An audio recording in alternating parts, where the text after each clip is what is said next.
Əziz və doğma bacım Jalə. Bu məktubu yazarkən içində qarışıq duyğular var. Həm qəlbə bir rahatlıq, həm də izah olunmaz bir sıxıntı. Hər sətrimi yazarkən sanki səni qucaqlayıram. Gözlərinin içinə baxıb, qorxma, hər şey yaxşı olacaq deyirəm.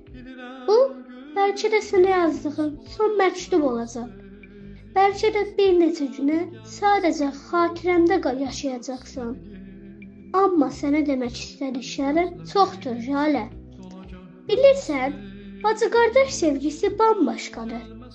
Sən mənim dünyamın ən saf hissəsən. Uşaqlığımızda sənin qollarında yatdığın gecələr yadımdadır. Mən sənə Layla deyərkən, özüm də qorxularımı unudardım. Sənin gülüşün mənim cəsarətim idi. İndi isə mən səngərdə sənin əmin-amanlığın üçün, vətən üçün növbədəyəm. Qoy bu məktub sənə Vüqarın son salamı, son pıçıltısı olsun.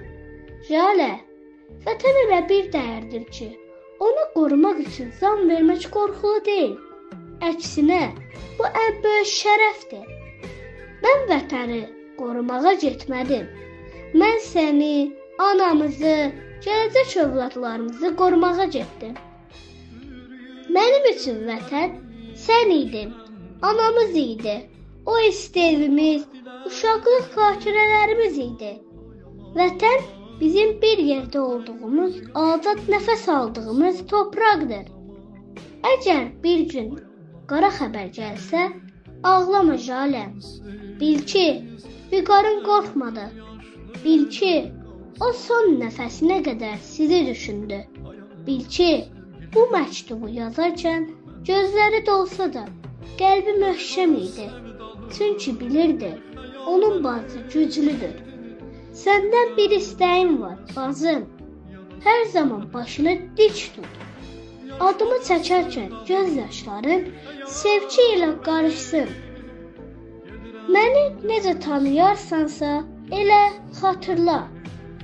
Gülərüz, qoruyucu, biraz çılğın, amma daim ürəyi dolu Vüqar kimi. Mən gedirəm Jalə, amma sənə olan sevgim qalacaq.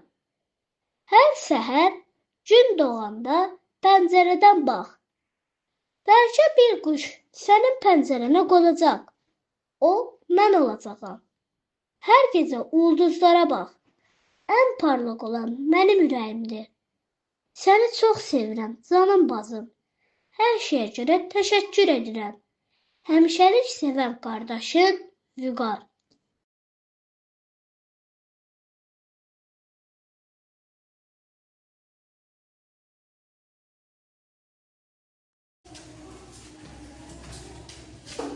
Gəldim şimdi.